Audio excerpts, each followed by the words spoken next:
हे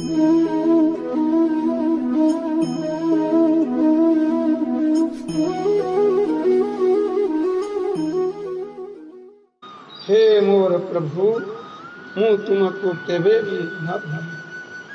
हे मोर प्रभु तुम्हें ही मोते प्रिय लगुथा।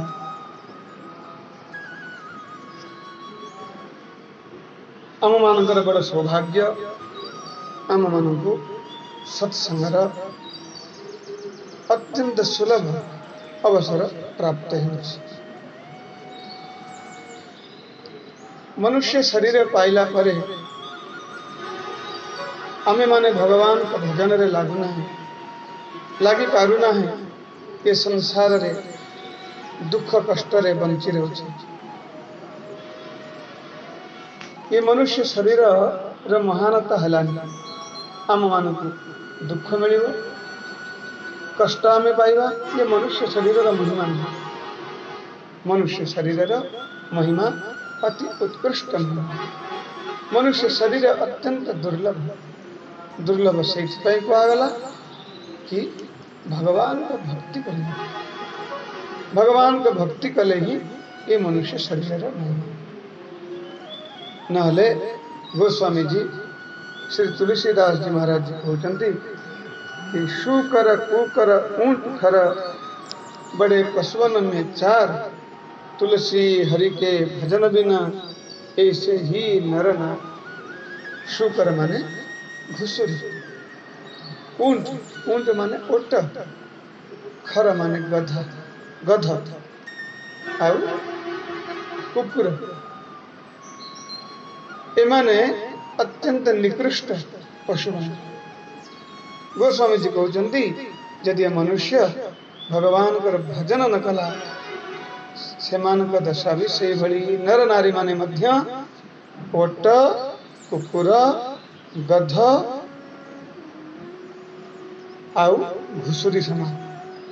देखंतु ये मनुष्य शरीर रा महिमा केते बड़ किंतु जो माने भगवान कर भजन कले से मानु श्रेष्ठ कहा जाए। नहले ये पशु हिसाब रे मनुष्य शरीर रा महिमा को तले पकई दे। कहा जाए कि मनुष्य रूपेण मृगाश्चरम मनुष्य रूप रे हिरण भली समस्त हमें चलुचे। ये उच्च कथा कौन ना प्रभु को भजन रे हमें लगी भक्ति रे लगी सब कार्य भगवान को ही करिबा भगवान को निजर माननेवा। ये मनुष्य शरीर रा महिमा केते देवता माने बड़े सुंदर कथा श्रीमद् भागवत रे कहउछन्ति येभ्यर्थितामपि च नो निर्गतिं प्रपन्ना ज्ञानं च तत्त्वविषयं सह धर्म यत्र नाराधनं भगवतो वितरन्त्यमुष्य सम्मोहिता विततया बतमाययाते।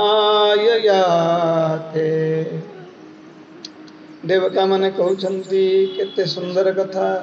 आहा मानव जन्म वास्तव रे अति महिमान होता। आमे देवता माने मध्य यही जन्म चाहूछु आमुके यहाँ मिलु नहीं।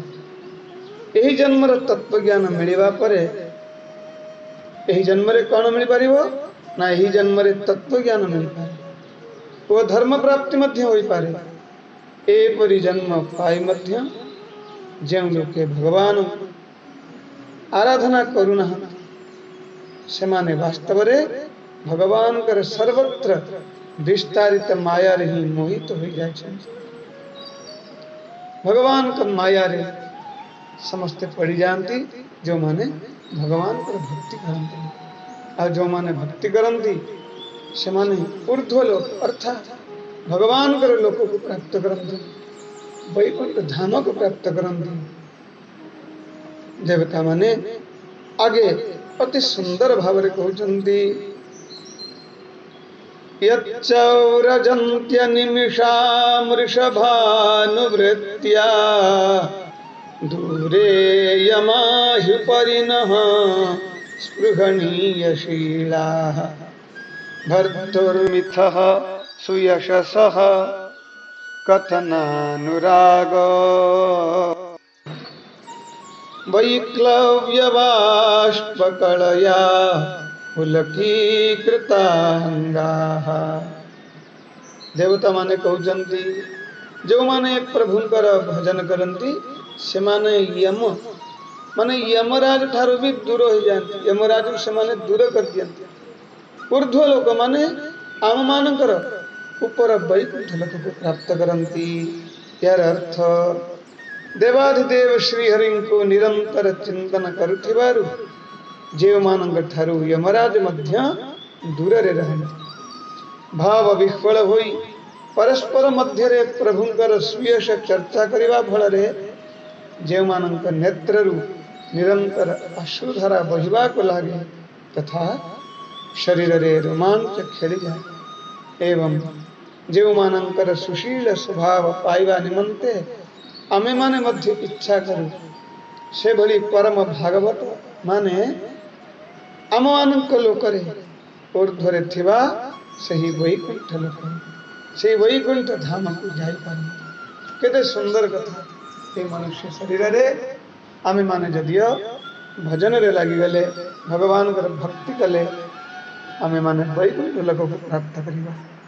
वैकुंठ लोक रे दिव्य आनंद को प्राप्त करिबा पाई ए मनुष्य शरीर हमको मिलछि। किंतु आमे माने कोन करूछे न पुनरपि जननम पुनरपि मरणम पुनरपि जननी जठरे शयनम। बारंबार आमे जन्म नउछे, बारंबार मृत्यु को प्राप्त करूछे बारंबार।